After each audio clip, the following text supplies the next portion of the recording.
నమస్తే. నేను మీ అశ్విని కుమార్. బీహార్‌లో మేము గెలవగానే కేంద్రంలో ప్రభుత్వం పడిపోతుంది. 6 నెలల్లో నితీష్ కుమార్ ఇక్కడ మద్దతు ఉపసంహరించుకుంటాడు.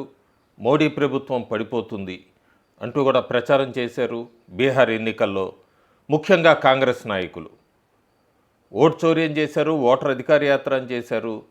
కీలకమైన ఫేజ్ 1 ఎన్నికలప్పుడు ప్రచారంలో తూతూ మంత్రంగా పాల్గొన్నాడు. ఆయన తర్వాత విదేశీ పర్యటనకి వెళ్ళిపోయాడు కాంగ్రెస్ నాయకుడు.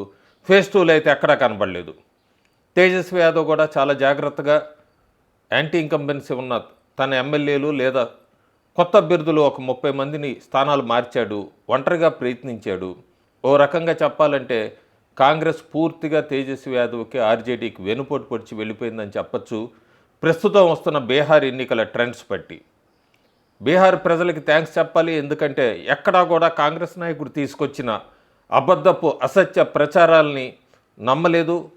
ఇప్పుడు మనం ప్రస్తుతం బీహార్ ఎన్నికల ఫలితాలు కౌంటింగ్ మొదలైంది. ఎర్లీ ట్రెండ్స్లో చూస్తే నెంబర్ ఏదైనా కూడా బీహార్లో మళ్ళీ ఎన్డీఏ ప్రభుత్వం అన్నదే కనబడుతుంది. మోడీ చేసిన ర్యాలీలు, అమిత్ షా 2020లో ఒక్క ర్యాలీ కూడా చేయలేదు. అలాంటిది 39 ర్యాలీస్ బీహార్లో ఆయన చేసిన ప్రచార క్యాంపెయిను. వీటన్నిటితో పాటు నితీష్ కుమార్ను కూడా మర్చిపోకూడదు. 20 సంవత్సరాల నుంచి ముఖ్యమంత్రిగా ఉన్నాడు. యాంటీ ఇన్కంబెన్సీని ప్రో ఇన్కంబెన్సీగా మార్చుకోగలిగాడు. మహిళా ఓటు బ్యాంకుని తన వైపుకి తిప్పుకోగలిగాడు. నితీష్ కుమార్ కనుక మళ్ళీ ముఖ్యమంత్రి అవుతే 10వ ముఖ్యమంత్రి అవుతావు, పెద్ద రికార్డు సాధించబోతున్నాడు. ముఖ్యమంత్రి ఎవరు అనేది మనకి పూర్తిగా ఫలితాల తర్వాత 2-3 రోజుల తర్వాత తెలుస్తుంది. కానీ ప్రస్తుతానికి మాత్రం బీహార్లో Modi wave, Amit Shah hard work, ఎలక్షనరీ, Nitish pro incumbency, women voters, వీళ్ళందరూ కూడా ఒక బీహార్ రాష్ట్రాన్నే కాక భారతదేశంలో రాజకీయంగా చూసుకుంటే మనకి మళ్ళీ ఒకసారి స్టేబుల్గా ఉండేట్టుగా గవర్నమెంట్ని బీహార్ ప్రజలు నిలబెట్టారన్నదైతే అర్థమవుతుంది మనకి. ఎక్కడా కూడా రాహుల్ గాంధీ తీసుకొచ్చిన ప్రచారాలకి ఎక్కడా కూడా అవకాశం ఇవ్వలేదు. తేజస్వి యాదవ్ చాలా కష్టపడ్డాడు ఒంటరిగానే.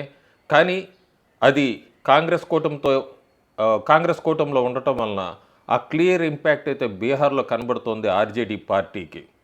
ప్రస్తుతానికి ఇది ఎర్లీ ట్రెండ్స్లో ఎన్డీఏ హాఫ్ మార్క్ దాటింది.